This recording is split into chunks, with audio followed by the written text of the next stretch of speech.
Bom dia, senhoras e senhores. Sejam bem-vindos à conferência de resultados do primeiro trimestre de 2026 da LWSA. Estão presentes hoje conosco os senhores Rafael Chamas, diretor-presidente, e André Kubota, diretor financeiro e de relações com investidores. Para a sessão de Q&A, contaremos com o senior management da companhia.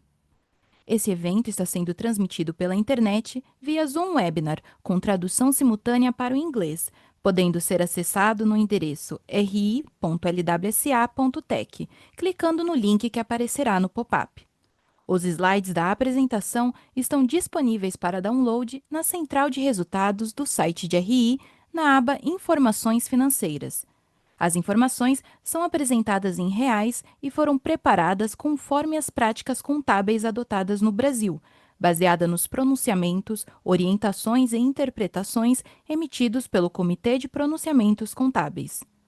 Antes de começar, gostaríamos de mencionar que as afirmações contidas nesse documento, relacionadas às perspectivas sobre os negócios, projeções sobre os resultados operacionais e financeiros e aquelas relacionadas a perspectivas de crescimento, são meramente projeções e, como tais, são baseadas exclusivamente nas expectativas da diretoria sobre o futuro dos negócios.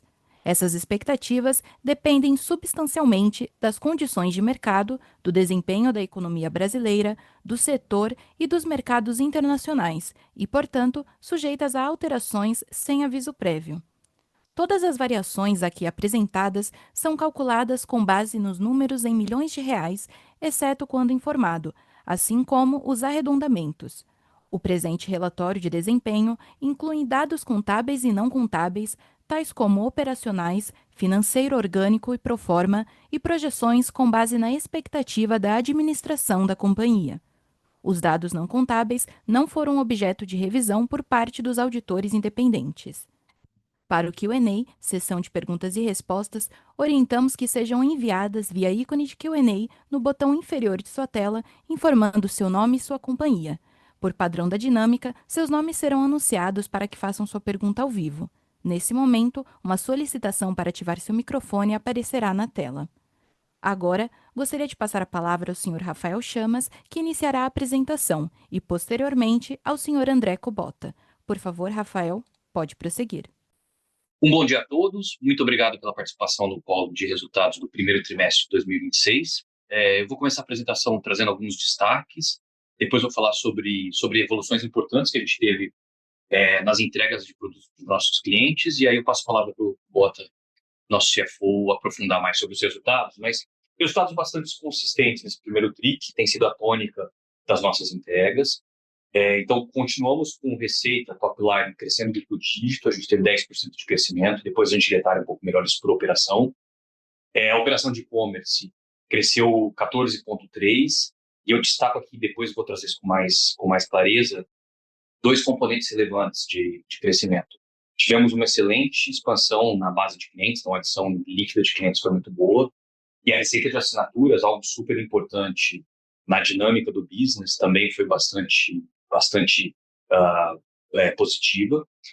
Terceiro ponto, e tem sido, acho que algo que a gente tem entregado constantemente ao longo dos últimos 6 ou 7 trimestres, expansão contínua de rentabilidade. A gente fecha o primeiro TRI com 91 milhões de EBITDA, é um crescimento de 28% ano contra ano, a margem também se expandido bastante, 25% de margem, uma expansão de quase 4 pontos percentuais, e principalmente convertida numa excelente geração de caixa. A gente gerou nesse trimestre 80,6 milhões de caixa operacional, que é algo bastante expressivo quando a gente pensa como relação sobre a receita. Foi uma margem de 22,2%, então uma excelentíssima geração de caixa no TRI. E temos sido muito disciplinados na alocação de capital da companhia. A gente vai mostrar como ela vem se acumulando no tempo, mas distribuímos aos nossos acionistas nos últimos 12 meses quase 200 milhões de caixa. Então, temos sido muito disciplinados no que a gente tem feito com essa geração de caixa. Movendo para o slide seguinte, alguns destaques operacionais numéricos aqui. Então, fechamos o TRI com 20,3 bi de GMV na nossa operação, no ecossistema como um todo, um crescimento de 11,5%. O TPV, parte importante da nossa monetização por meio das operações de pagamentos, de 2,2 bi, se expandiu 10% também. Eu disse no slide anterior sobre uma importante adição líquida de clientes que tivemos, então fechamos o trimestre com 211 mil clientes na operação de e-commerce, o que é uma expansão de quase 8%, e eu destaco que a gente adicionou de forma líquida, comparado a dezembro, quase 5 mil clientes, 4,7 mil para ser preciso, o que é algo bem maior do que a média que a gente teve no ano passado. No ano passado, então, ano de 2025, a adição líquida média foi de 3,3 mil clientes por trimestre. Então, a gente conseguiu nesse TRI, mesmo com uma excelente melhora na rentabilidade da companhia, também conseguir expandir nossa base de clientes por meio de captação e otimização de churn. Quando eu penso em resultado financeiro, então comentei sobre o commerce crescendo 14%, né, 272 milhões, mas destaco muito a receita de assinaturas. Né? Assinaturas para a gente super importante, a gente tem falado muito sobre dinâmica de monetização de precificação no mundo de SaaS, principalmente empresas que têm exposição e eventuais riscos por uma lógica de precificação totalmente vinculada a CIP, que não é o nosso caso, e aqui acho que tem um destaque bastante interessante. Né? Além do crescimento de base, a gente teve um crescimento em receita de assinaturas, então na subscrição, de quase 19%. Então a gente fechou esse trimestre com 146 milhões de receita.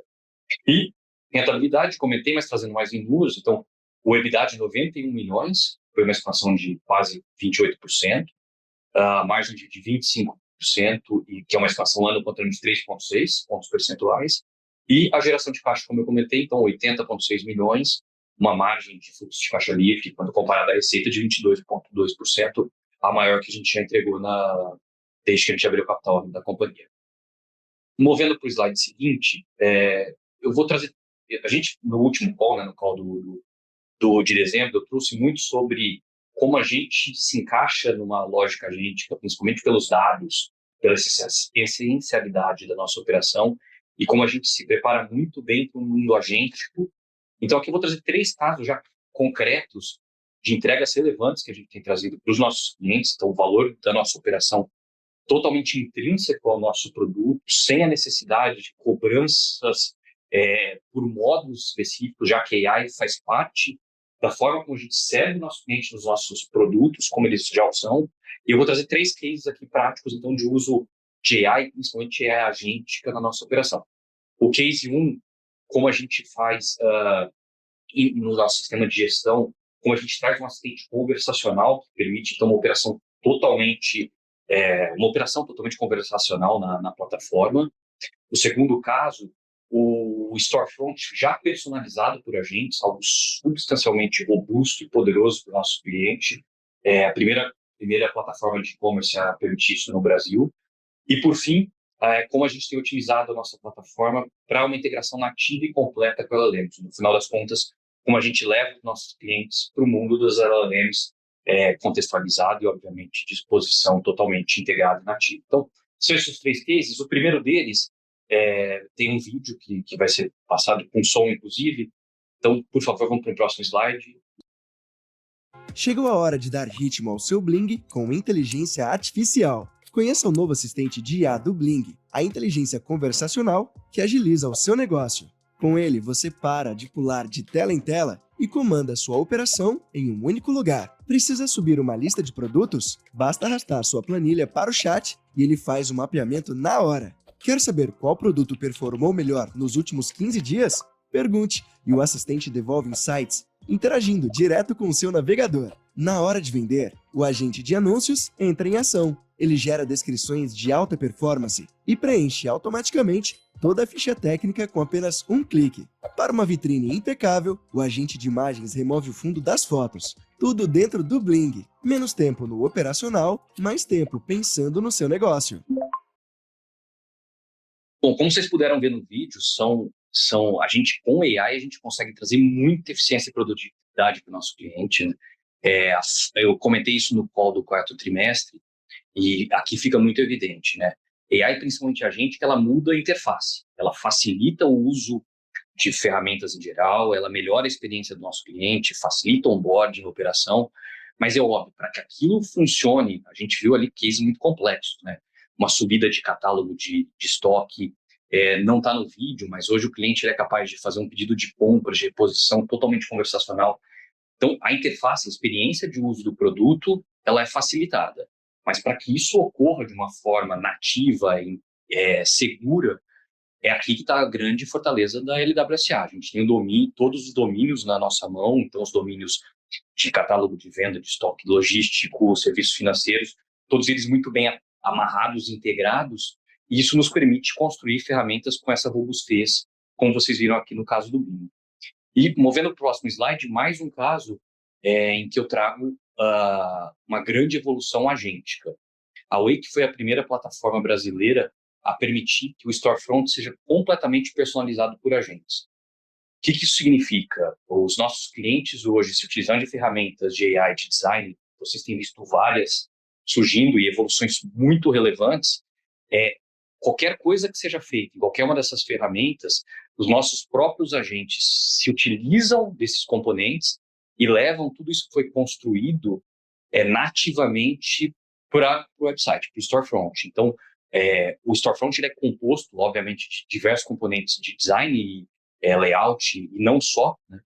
E esses agentes eles foram construídos pensando em trazer para os nossos clientes muito mais agilidade para customizações, construções de front, customizações de campanhas. Então, tudo que é visual, e os agentes eles interpretam tudo aquilo que foi construído nessas ferramentas e eles nativamente eles levam isso em produção para os nossos lojistas. É um grande ganho, um ganho de operação, muito mais agilidade e, obviamente, uma grande eficiência na operação como um todo. E, por fim, movendo para o último case que eu trouxe aqui, plataforma otimizada pela LLMs, a gente tem como grande objetivo levar os nossos clientes para todos os canais de venda disponíveis, né, otimizar a exposição, e LLMs têm um papel relevante, terão cada vez mais. Então, hoje, todos os nossos clientes nativamente estão integrados a todas as LLMs, novos clientes também, por definição. E o que a gente acaba trazendo numa conversa contextualizada aqui, uma pesquisa de presente para o Dia das Mães, a gente tem um cliente nosso que já aparece na LLM com fotos, com preço e direcionados para que a conversão ocorra dentro do site. Então, a gente consegue trazer dessa forma muito mais exposição para os nossos clientes e cumprir com a nossa missão de habilitá-los e ajudá-los a maximizarem suas vendas. E é isso. Agora eu passo a palavra para o nosso CFO, André Kubota. Kubota. Obrigado, Rafa. Bom dia a todos. Obrigado pela participação no nosso conference call. Movendo para o próximo slide e falando um pouco aqui dos resultados financeiros do primeiro trimestre de 2026, no resultado consolidado, a receita cresceu 10%, atingindo 362 milhões e 800 mil, sendo que no segmento commerce a gente cresceu 14,3%, atingindo 262 milhões. Importante destacar que a receita de assinatura cresce ainda mais, 18,9% ano contra ano, e o segmento de Bionline SaaS praticamente no mesmo patamar do ano passado, em 100,7 milhões de reais. Indo para o próximo slide, em relação ao EBITDA, a gente teve um crescimento bastante forte, de 28,4% ano contra ano, atingindo 91 milhões de reais, com uma margem bastante robusta de 25,1%, basicamente reflexo de três principais fatores. Uma grande eficiência operacional na operação, com alavancagem operacional e diluição dos custos fixos, e uma otimização muito forte dos produtos e serviços que a gente presta para os nossos clientes, focando em produtos com maior rentabilidade e com maior retorno ao acionista. Em relação ao segmento e-commerce, a gente teve um crescimento bastante forte, de 52,8%, atingindo a melhor margem percentual em 24,8% para o trimestre, atingindo 64,9 milhões de reais.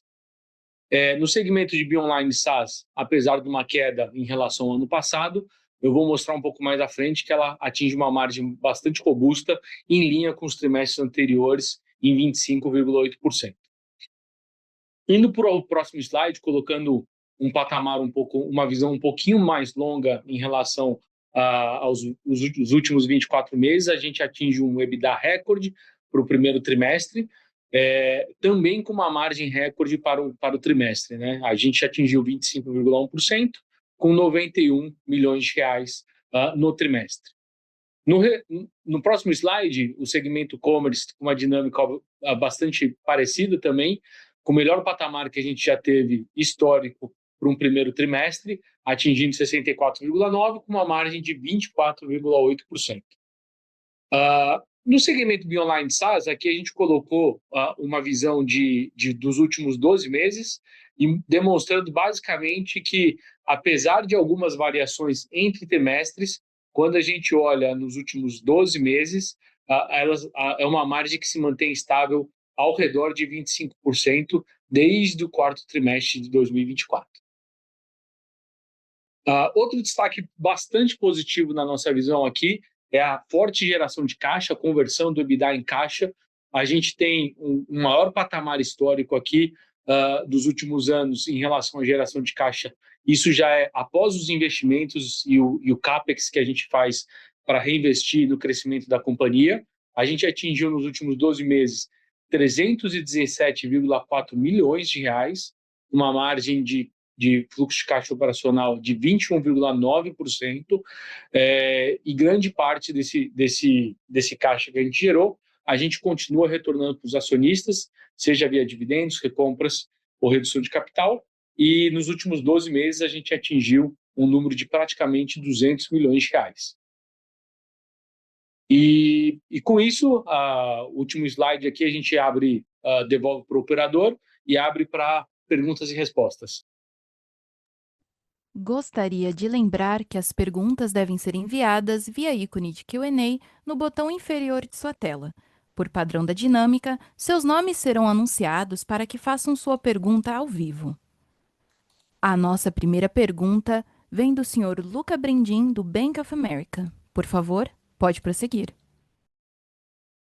Bom dia, pessoal. Obrigado por receber as minhas perguntas. Eu tenho duas aqui do meu lado. A primeira é entrando um pouco nos cases que vocês falaram de implementação de soluções de AI já, principalmente entrando no Figma do Storefront, que vocês já começaram a fazer o rollout. Eu queria entender, se puderem dar um pouco mais de cor, exatamente do que está incluído dentro dessa solução, se vocês já fizeram o rollout disso para todos os clientes ou é algo que está sendo feito aos poucos, se vocês já chegaram no final do produto, se querem ir mais longe até sobre isso, e também como é que vem a monetização disso, né? Se é realmente por trazer uma eficiência maior para o produto, ou se tem alguma coisa também que acaba sendo cobrada à parte. E a segunda pergunta, com relação à margem, se vocês pudessem dar um pouco de cor sobre essa expansão, o quanto disso é sustentável, se esses novos níveis que a gente está vendo são níveis que a gente deve ver nos próximos trimestres, e como a gente pode pensar a expansão olhando para frente de um modo geral, e também se conseguirem dar um pouco de cor assim dessa expansão toda que a gente viu, o quanto disso foi trazido pelas eficiências de AI, né? Então, acho que são essas duas. Obrigado. Oi, Luca, é a Lê da Wake, tudo bem? Obrigado pela pergunta. Eu vou começar falando a pergunta do meu lado aqui, especificamente das features de AI, e começando pela feature do Storefront, né? Essa é uma feature que vai, de fato, estar presente em todos os clientes. A gente começou com uma base pequena de clientes, ela não tem custo adicional. O que a gente tem feito é rechear a nossa solução de uma série de agentes para melhorar a vida dos nossos clientes, não só em termos de operação, que é o caso, né? Então, os nossos clientes hoje, é uma demanda importante ter uma alta flexibilidade no quanto o layout tem que responder em relação à própria marca e às condições de negócio desses clientes. Então, a gente tem dentro da base tanto uma Shoulder, que é o caso que vocês viram, que é uma empresa de moda, quanto a Yamaha, que vende motos. São demandas totalmente diferentes, existem condições de layout totalmente diferentes, regras de negócio no front totalmente diferentes, e a nossa plataforma é robusta o suficiente para atender qualquer tipo de customização. Baseado nisso, a gente criou agentes que facilitam essa alta flexibilidade que os layouts permitem, e incorporem isso aos componentes da plataforma de uma maneira muito mais rápida e muito mais eficiente. Então, no dia a dia, o que a gente vê é um time to revenue, ou seja, o tempo de implementação das lojas sendo feito muito mais rápido. Isso para a gente é uma vantagem não só competitiva, mas em termos de negócio, para que a gente consiga rentabilizar ainda mais a operação. mas também no dia a dia dos nossos clientes, a facilidade de trocar um layout, de criar versões, de fazer teste AB é muito maior, muito maior. Então, essa é uma feature que vem agregar bastante no dia a dia dos clientes, mas a gente tem, ao longo do tempo, desenvolvido uma série de outras coisas que vão trazer ainda mais robustez e ainda mais resultado para os nossos clientes, né? O que a gente tem feito agora é uma série de agentes que vão unir dados de performance da loja a features específicas da plataforma. Então, a gente vislumbra, num curtíssimo prazo, ter preços dinamicamente modificados, baseado em histórico de compra de cliente por agente, promoções sendo feitas e criadas exclusivamente por tipos de cliente, né? A alocação de estoque. Então, tem uma série de features que fogem do que tradicionalmente a gente tem visto no mercado. A gente pensa muito mais em rentabilizar ainda mais a operação de grandes contas, que é a nossa missão aqui, e essas features empoderadas por agentes de inteligência artificial vão cada vez mais trazer melhor performance, melhor rentabilidade e, em alguns casos, uma venda muito maior para os nossos clientes. Aí eu queria puxar o Kubota aqui, que vai falar das margens para você. Boa, valeu, Ale. Obrigado, Lucas. Obrigado a todos pela presença aí no Conference Call. Em relação à margem, acho que a gente está trabalhando muito forte aqui na nossa eficiência do nosso negócio. Lembrando que o business, por si só, ele é um business com uma rentabilidade muito boa. A gente tem, basicamente, alguns fatores aqui que levaram a gente a continuar expandindo a margem nesse trimestre.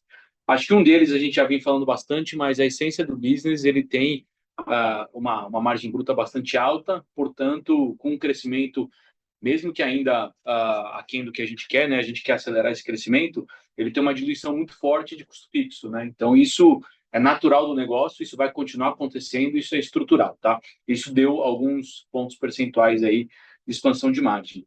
O segundo, sobre AI, né, que foi também um comentário que a gente fez e dentro da sua pergunta, acho que a gente tem sim ganhos, tá? A gente já falou, talvez no segundo semestre do ano passado, a gente já utilizou bastante ferramentas de inteligência artificial, inclusive nas ferramentas até internas para atendimento, né? Então, o atendimento nosso, ele já atingiu um percentual muito grande de interações automáticas via inteligência artificial. Isso ajudou muito na nossa eficiência de headcount de atendimento, sem que caísse o NPS. Então, o nosso NPS, inclusive, ele aumentou. A gente continuou sendo uma das melhores marcas, enfim, e premiada aí nos fóruns de atendimento a cliente, tá?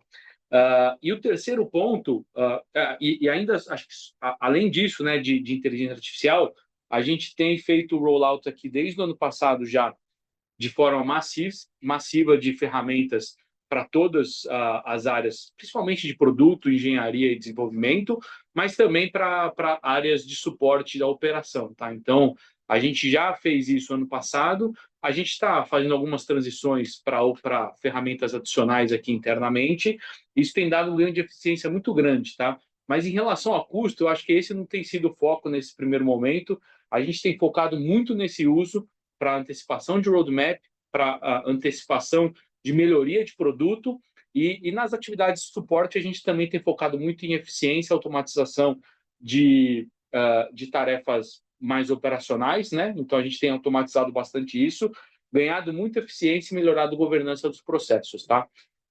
Então, nesse ponto, acho que de inteligência artificial a gente trouxe ganho em atendimento e do ponto de vista de custo nas outras áreas que eu citei, o foco não ter sido esse nesse primeiro momento, tá? E por fim, e talvez mais importante estrutural, é o que a gente tem feito muito forte de otimização de portfólio, né? Então a gente tem um portfólio que a gente vem simplificando muito ao longo do tempo, a gente tem portfólio que a gente tem cada vez mais pensado na jornada do cliente, a gente, obviamente, é público, a gente fez desinvestimentos importantes ano passado, mas também tem muito produto e serviço que a gente, que ao longo do tempo a gente também vem de alguma forma otimizando ou descontinuando algumas features que a gente, ao longo do tempo, a gente substituiu, né? Então, isso tudo dá um aumento muito forte de rentabilidade, um aumento e um foco muito grande em produtos e serviços que agregam valor para o nosso cliente e traz uma rentabilidade maior para a companhia, tá? Então, acho que é um pouco essa a visão que a gente está enxergando e, enfim, não sei se atende suas respostas, mas obrigado aí pelas perguntas. Não, tá super claro. Obrigado pelas respostas. Nossa próxima pergunta vem do senhor Leonardo Olmos, do UBS. Por favor, pode prosseguir. Oi, pessoal, bom dia. Parabéns aí pela performance super consistente. Queria só saber um pouco mais no entorno de Wake, né? Se vocês pudessem falar, vocês comentaram um impacto em um cliente no Commerce Enterprise, pipeline de vendas, se pudessem atualizar um pouco mais a gente, incremento de ticket médio. Então, só para dar um update um pouco mais nesse entorno de clientes maiores do Wake. E a segunda pergunta, que pode afetar esses, mas talvez até outros menores, é se vocês pudessem dar um pouco mais de cor sobre o Local Web Cloud. A gente pergunta bastante isso porque tem um competidor grande de vocês que está há muitos anos indo super bem em cloud, e a gente quer ver se vocês têm tido atualizações nesse lado de cloud e acham que pode ser uma proposta interessante para o cliente de vocês. Obrigado.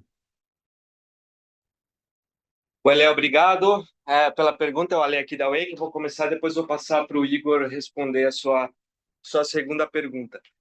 Bom, o primeiro ponto é, olhando o resultado que a gente tem tido historicamente nos clientes que migram para a Wake, e isso, a parte super positiva dessa é que os nossos clientes hoje são os nossos maiores vendedores, né? A gente tem tido um retorno bastante importante em termos de resultado, performance, inclusive em venda. Então, a gente tem uma série de cases divulgados publicamente. O último lançado foi da Shoulder, que teve um incremento bastante importante de 2 dígitos, né? 30% eles estão ano contra ano. Então, um retorno super positivo, baseado numa série de questões da plataforma, que é melhor alocação de estoque, melhor visibilidade do estoque para as lojas físicas, um tempo mais rápido de aprovação de pedido, a loja muito mais rápida. Então, a gente tem tido um sucesso bastante importante dos clientes que têm migrado para cá, não só em performance, mas também enquanto a solução hoje é flexível para atender diversos escopos.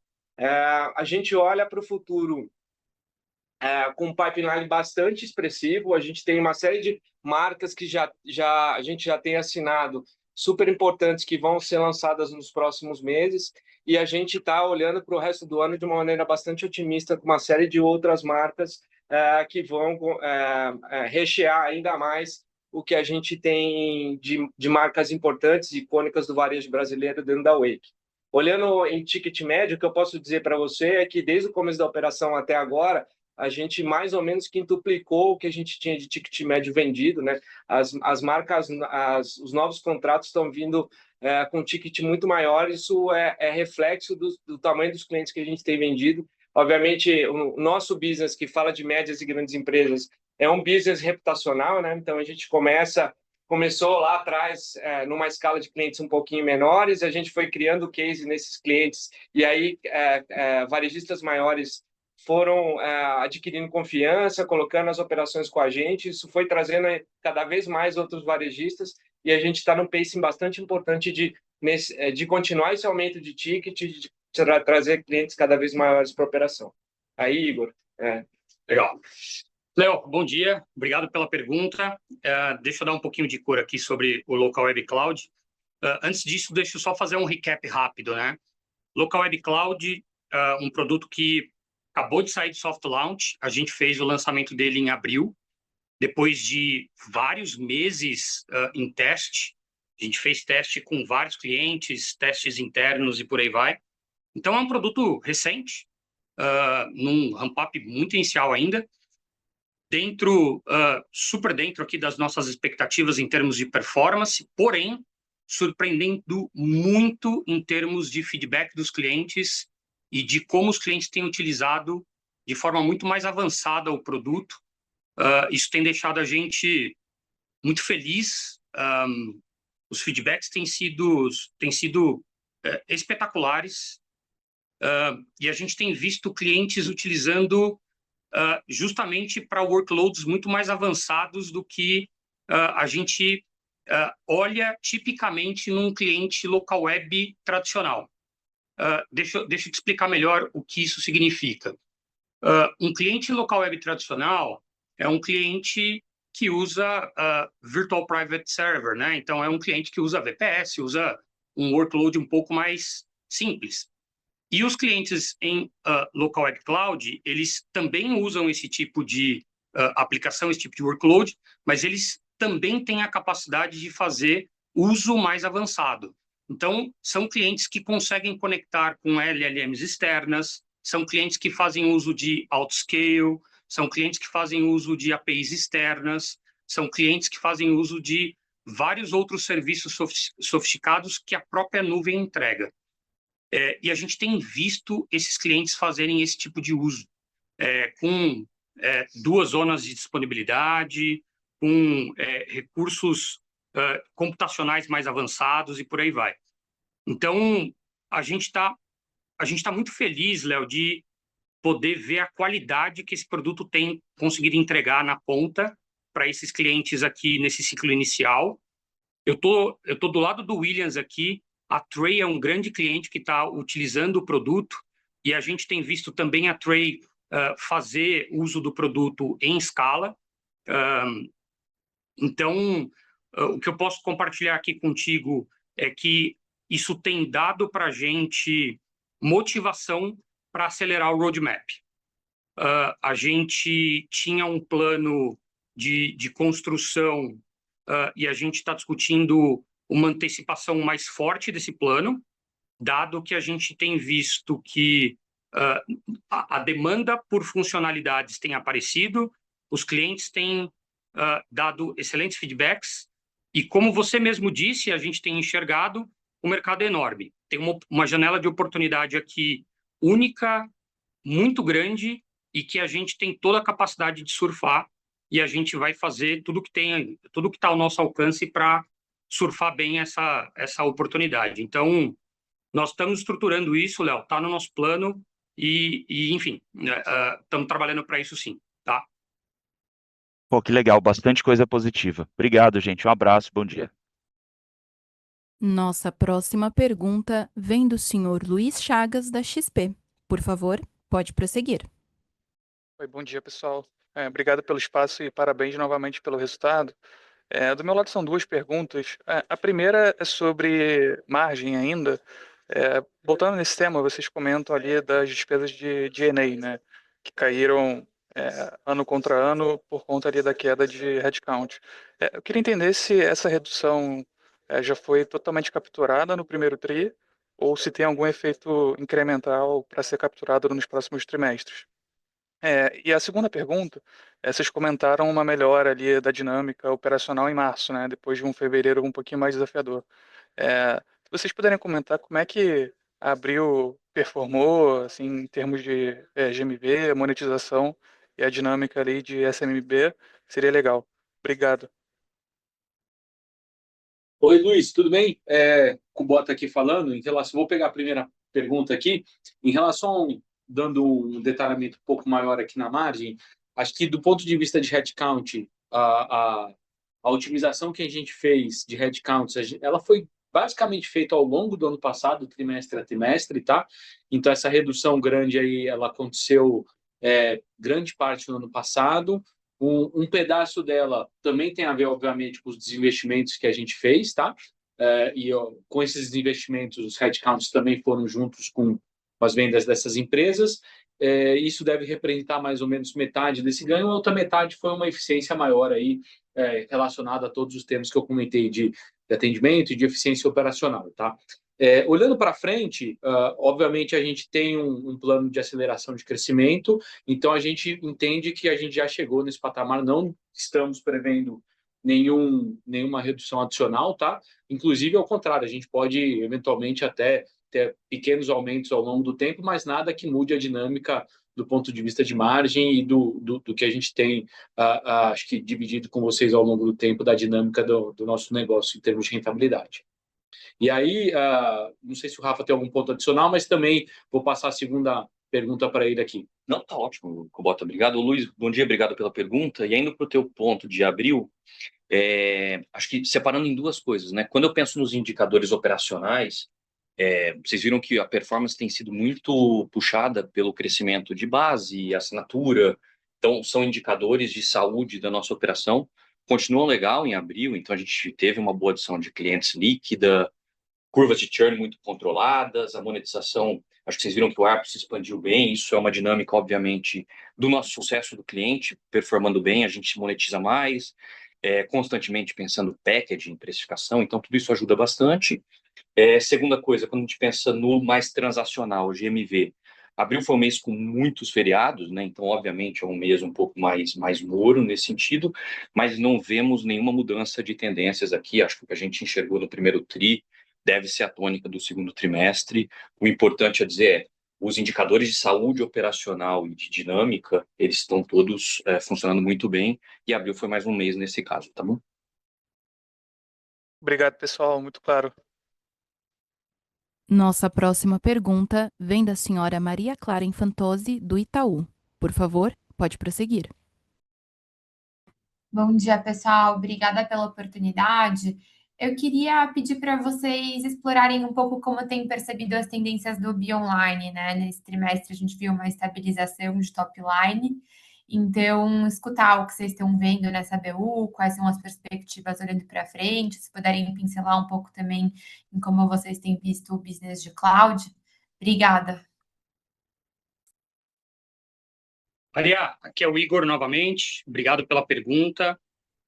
Vamos lá, deixa eu trazer um pouquinho aqui de cor sobre como é o portfólio de BeOnline, né? A gente tem em BeOnline alguns produtos mais relacionados à presença digital, né? Então, quando a gente fala, por exemplo, de presença digital, a gente está falando de domínio, a gente está falando de hospedagem, a gente está falando de produtos que têm uma relação mais intrínseca a websites, né? E esse é um portfólio que ele tem um crescimento mais lento, é um portfólio um pouco mais consolidado. Isso é assim no mundo todo. Quando a gente compara com pares também nos Estados Unidos, a gente percebe que é um portfólio que, de fato, ele tem uma consolidação já de muitos anos. Então, aqui é um lugar em que a gente tem um jogo onde local web é muito bem estabelecida, é líder de mercado, tem uma posição de market share muito sólida, e a gente tem uma capacidade de solidez aqui, né, do ponto de vista de ecossistema e de oferta muito forte. A base muito grande. Então, aqui a gente joga um jogo onde a gente oferta para o cliente uma capacidade de combinação de custo-benefício muito boa, e a gente continua nessa estratégia, tanto que quando a gente olha esse portfólio, ele continua, do ponto de vista de solidez e margem, muito saudável, né? O que a gente tem para essa estratégia aqui é continuar nessa estratégia de atender bem o cliente, né? Então, é um lugar onde a gente se preocupa aqui com NPS, com atendimento, com uma capacidade de manter esse cliente no longo prazo com a gente, mas, obviamente, de servir bem ele com outros elementos mais modernos, né? Então, é uma base que é muito favorável ao uso de AI, né? É uma base onde a gente pode incrementar produtos mais modernos, e a gente já tem feito isso. Então, a gente acabou de lançar há pouquíssimas semanas, por exemplo, criador de sites utilizando AI. A gente tem feito, por exemplo, a utilização de AI para o cliente poder comprar e utilizar domínios. Então, é uma base onde a gente pode criar inovações a partir da utilização de AI, mas é uma base onde, quando a gente olha o TAM, ela tem uma certa consolidação. Porém, quando a gente fala aqui de cloud, quando a gente fala de outros tipos de mercado, falando aqui, né, de utilização de agentes e execução de tarefas aqui, né? Então, estou falando aqui de automação. Esse é um mercado em que a gente vê oportunidade de local web né, e de B-Online se posicionar. E é para onde a gente tem mirado o portfólio recentemente. A gente está falando, então, de um primeiro lançamento aqui com o Local Web Cloud, de posicionar a companhia no que a gente chama de infraestrutura, né? Então, quando a gente compara aqui com outros players globais, que também são players de infraestrutura, a Local Web ela tem o potencial de jogar esse jogo, e já, de certa forma, é um player que já jogava bem no Brasil, mas agora com o IA, isso ganha um outro patamar de uso, né, e de atenção, e a gente tem trazido atributos que facilitam o cliente a rodar esse tipo de aplicação aqui, né? Então, facilidades de conectividade, facilidade de entender o preço, ter previsibilidade, rodar no Brasil e etc. Então, a gente colocou esse produto no ar justamente para mirar esse tipo de cliente e facilidade. E então a gente tem colocado Local Web, né, e o B-Online nesse outro lugar do portfólio, obviamente que sem esquecer e sem deixar de inovar nesse outro lugar um pouco mais consolidado. E existe um outro lugar do B-Online aqui que trata um pouco de produtividade do cliente, né? Produtividade dos empreendedores, dos desenvolvedores e por aí vai, que é um outro lugar também que a gente atua e onde a gente também vai colocar mais esforços. E aqui eu estou falando, por exemplo, de ajudar o empreendedor ou desenvolvedor a atender melhor o cliente dele, a ter mais produtividade, a criar aplicações, a fazer as tarefas do dia a dia dele de forma mais rápida e por aí vai.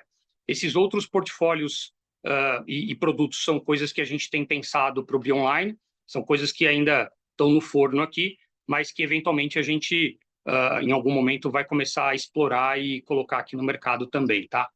Então, assim, Maria, só para resumir, tem essa parte mais consolidada que a gente cuida com bastante carinho e que a gente se preocupa em trazer inovação, olhando para o que está aparecendo agora no mercado, mas tem toda uma outra parte nova que a gente está começando agora a estruturar e colocar no ar, onde a gente vê que tem bastante oportunidade, sim, para a gente jogar e aonde a gente vai colocar, talvez, a maior parte dos nossos esforços nos próximos anos aqui para o B-Online, tá? Acho que, de forma geral, é isso. Tá super claro. E só um follow-up, pensando em uma potencial volta de crescimento, né? Você entende que essa pode ser uma realidade já para segundo semestre ou talvez mais para o médio prazo? Eu acho que é mais para o médio prazo, Maria. Eu vejo que a gente tem uma preocupação muito forte com colocar produtos no mercado que, de fato, tenham que gerem valor, né? A gente tem se preocupado muito com a questão de colocar, por exemplo, o Local Web Cloud é um produto que a gente passou quase 1 ano e meio desenvolvendo, Maria. Assim, a gente está mais preocupado em servir bem os 300 mil clientes que a gente já tem na base do B-Online, mais de 300 mil clientes, e poder colocar, de fato, um ecossistema de pé que não quebre uma máquina enorme, uma reputação enorme que a gente já tem no mercado, do que, de fato, ganhos de curto prazo aqui. Então, aqui a gente está muito preocupado com manter uma boa rentabilidade para esse mercado, para essa operação, e, ao mesmo tempo, garantir uma qualidade e uma reputação que a gente já tem para esse portfólio. Então, te respondendo de forma clara, a gente pensa a longo prazo, Maria. Super claro, obrigada. Nossa próxima pergunta vem do senhor Silvio Dória, do Safra. Por favor, pode prosseguir. Bom dia, pessoal. Obrigado por pegar a minha pergunta. Só duas aqui do meu lado. Vocês mencionaram vários clientes grandes entrando na base, né, no trimestre, Yamaha, Coty. Esses clientes já estavam rodando no GMV cheio do trimestre ou parte do efeito ainda vai aparecer nos próximos trimestres? E uma outra pergunta que eu faço é especificamente para o Scarpa, né? Eu queria que ele comentasse um pouquinho sobre a dinâmica de serviços financeiros dentro do grupo, né? Expectativa para o ano, uma ideia de dinâmica de take rate para o ano, né? Essas duas minhas perguntas, pessoal. Obrigado. Oi, Ale da Wake, tudo bem? Obrigado pela pergunta. Cara, a gente está no processo de ramp-up, tem vários clientes subindo, crescendo, então a gente olha ainda uma dinâmica de crescimento do GMV para os próximos meses. Então é um processo natural que a gente vê, e isso tem um processo, obviamente, natural de crescimento dos próprios clientes que vão subir na plataforma. Então a gente ainda tem algum GMV adicional bastante para ver nos próximos meses, tá? Posso ir lá? Ô Silvio, tudo bem? Marcelo Scarpa falando. Obrigado aí pela participação no call. Bom, vou começar falando aqui de serviços financeiros. Acho que a gente vem numa operação de pagamentos ainda bastante tracionada, né? A gente fechou aqui o primeiro Q com 2,2 bilhões de reais de TPV, um aumento aí de 10% ano contra ano. A gente vem melhorando aqui mês a mês a nossa conversão, a gente está nos menores índices, né, de chargeback da operação histórico. Então, é uma operação que ela está bastante saudável.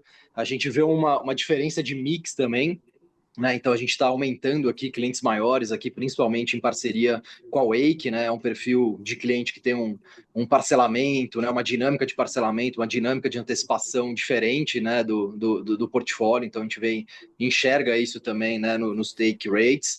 A gente vem mantendo aqui uma preservação de rentabilidade muito forte, né? Uma estabilidade financeira. Quando a gente olha aqui, né, a despesa financeira praticamente em linha, aqui 0,5 do TPV ano contra ano, então a operação de pagamentos muito robusta e muito tracionada. Quando a gente olha as duas outras verticais aqui de serviços financeiros, né, banking, crédito, né, a conta digital, ela tem um ambiente regulatório bastante complexo, né? O ambiente regulatório, né, no Brasil é bastante complexo, então a gente vem equilibrando aqui toda a adequação regulatória que a gente tem no ambiente da conta digital, com a evolução de jornada. Então a gente está com uma evolução de jornada importante aqui, roadmap de produtos, principalmente com Bling. Então a gente vê aqui mês a mês um aumento de ativação das contas, então isso é um cenário positivo. Ainda com espaço muito grande, né? Eu vejo aí uma aceleração aqui ao longo do ano da conta digital, né, de uma forma bastante expressiva, e a conta também ela é uma fonte super importante de informações de modelagem de crédito, né? Então, o crédito é uma coisa que a gente começou aqui no primeiro trimestre, ainda de uma forma bastante conservadora. A gente vem testando público, vem testando conversão, testando preço, política. A gente está bastante animado aqui com as primeiras safras, os primeiros cohorts. Né, a gente está investindo muito na modelagem das informações internas do ecossistema. A gente tem uma riqueza de dados aqui para modelar crédito muito grande. Então, o time está debruçado nisso, né, de como que a gente coloca todas essas informações dentro do liquidificador aqui e traz um modelo de crédito muito aderente. E aí, um outro ponto principal que a gente está muito forte agora nesse próximo trimestre é a evolução da jornada embedded nas plataformas do ecossistema, né? Então, né, colocando o crédito embedado realmente nas plataformas, a gente acredita que a gente escala esse produto de forma substancial. Então, resumindo aqui, Silvio, a gente está bastante animado aqui com as outras formas de monetização que a gente tem dentro de serviços financeiros, e aí a gente fala um pouco aí nos próximos calls, tá? Obrigado, pessoal, e parabéns pelo resultado, viu? Nossa próxima pergunta vem da senhora Victoria Antonello, do JP Morgan. Por favor, pode prosseguir. Oi, pessoal, bom dia, tudo bem? Obrigada por pegar minha pergunta. Eu tenho uma aqui do meu lado. No release, vocês trouxeram um dado bem interessante de GMV de Ecosystem X e Deres, né? A gente viu o crescimento de 15,9% ano contra ano, mas a gente, olhando no gráfico que vocês trouxeram, até uma tendência de queda, né, nos últimos tris. E se a gente olhar, né, para Meli, Shopee, a gente ainda vê esse GMV ainda um pouco abaixo, né, do que eles dizem alcançar de torno de 30%. O que vocês enxergam que isso diz sobre a forma como o mercado está se comportando e como que vocês enxergam esse mercado se desenhando para o futuro? Obrigada. Oi, Vitória, obrigado pela pergunta. Williams aqui, eu vou trazer um pouco, então, de cor, né, olhando principalmente PME, que representa a maior parte desse GMV de ecossistema, né, e quando a gente olha os nossos produtos, eles têm toda essa relação com os marketplaces, e você citou, acho que os principais, mas a gente tem mais de 30 integrações, né, então, além de Mercado Livre e Shopee, a gente tem muitos outros marketplaces que crescem menos do que esses que estão hoje liderando, né, esse movimento. Então, quando a gente olha o número consolidado, a gente tem um crescimento que é menor do que os líderes. Mas a gente acompanha aqui e a gente está no mesmo pace que eles crescem. Então, a gente está vendo o nosso business muito saudável, né, em acompanhar esse movimento do mercado e até, em alguns momentos, né, os tris eles também são muito dinâmicos, né? Então, a gente vê que alguns tris a gente consegue até performar melhor, eventualmente por uma adição de clientes que estão performando melhor, por crescer acima do que eles crescem. Então, a gente está vendo com muitos bons olhos a qualidade dos nossos produtos, né? A gente tem integração marketplace no Bling, na Tray, além de IDERES, e a gente está conseguindo acompanhar e, como eu citei, muitas vezes performar acima do mercado. Mas quando a gente olha no consolidado, então aí esse número cai um pouquinho para baixo. O mais importante que eu cito é que esse GMV ele faz parte de toda a componentização do nosso preço, do nosso empacotamento. Então, quanto mais o cliente performa, a gente tem um impacto direto e positivo no crescimento do ARPU, né, que é o que a gente está mostrando nesse release. Então, o cliente ele acaba tendo que migrar para planos superiores, né, pagar um pouquinho a mais de acordo com o volume que ele está vendendo. E a gente tem um outro efeito muito positivo para a gente, que tem a ver com a permanência do cliente, o LTV. Então, o cliente que está vendendo bem e vendendo nos marketplaces, ele se mantém ativo, ele vira um cliente fidelizado, né, e fica conosco por muito mais tempo. Então, além dele pagar mais, ele ainda é um cliente que não vai ter a desistência e a mortalidade. Então, a gente tem um efeito somado aqui, que para a gente é muito relevante, os nossos clientes estarem performando bem em GMV. Tá? Então, tem, claro, uma oscilação tri contra tri, mas a gente está olhando os números de forma muito saudável aqui. Perfeito, muito obrigada. Nossa próxima pergunta vem do senhor Gustavo Farias, do UBS. Por favor, pode prosseguir. Bom dia, pessoal. Obrigado pelo espaço. Uma pergunta do meu lado, na verdade, um follow-up sobre a parte de serviços financeiros. Mas para entender aqui, se vocês puderem comentar sobre esse crescimento do TPV que a gente viu no trimestre, que comparando com trimestres anteriores aí foi uma desaceleração, entender um pouco se isso é 100% explicado por efeito sazonal ou tem alguma outra coisa que a gente deveria estar atento. Muito obrigado. Oi, Gustavo. Bom dia, é o Marcelo Scarpa. Obrigado aí pela pergunta.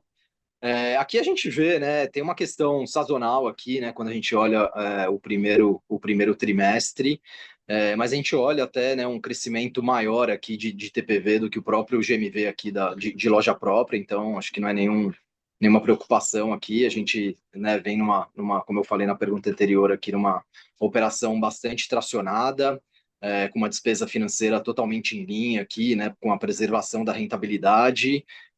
Então, não sei, Rafa, se quer complementar alguma coisa, mas eu iria, né, nessa linha. Não é isso, Gustavo. Eu só adiciono um ponto, né? Assim, para a gente, a monetização transacional é uma parte importante da receita, não apenas, né? Vocês viram que subscrição crescendo 19% mostra a saúde que a gente tem tido em adicionar clientes, né? A complexidade que o e-commerce tem e tem tomado. A gente trouxe o case aqui, a gente falou há pouco de marketplace, mas nós trouxemos o case aqui de integração com a LLMs. Então, o ambiente tem se tornado cada vez mais complexo, gerir presença em múltiplos canais é difícil, nossa essencialidade é ainda mais sobressalente, né, eu diria assim, com tantos canais concomitantes, e o transacional é uma das partes de se monetizar. E aí acho que o que o Scarpa traz, que ele trouxe na resposta anterior, a gente busca outras formas, inclusive, de monetizar esse transacional de GMV e TPV com outras linhas de serviços financeiros. Então, diria que continua sendo uma parte importante da expansão, mas o core aqui, sem dúvida, expansão da base de clientes, da receita de assinaturas, que é isso que faz com que a gente continue tracionando o TPV ou serviços financeiros de uma forma que acompanhe o sucesso do nosso cliente. Perfeito, pessoal, super claro. Obrigado. Não havendo mais perguntas, encerramos a sessão de perguntas e respostas e retornamos a palavra para o nosso CEO, Rafael Chamas, para as considerações finais. Bom, gostaria de agradecer a todos pela participação em mais um call. E um bom dia a todo mundo, gente. Obrigado, viu? Até a próxima. A teleconferência de resultados do primeiro trimestre de 2026 da LWSA está encerrada. Agradecemos a participação de todos e tenham um ótimo dia.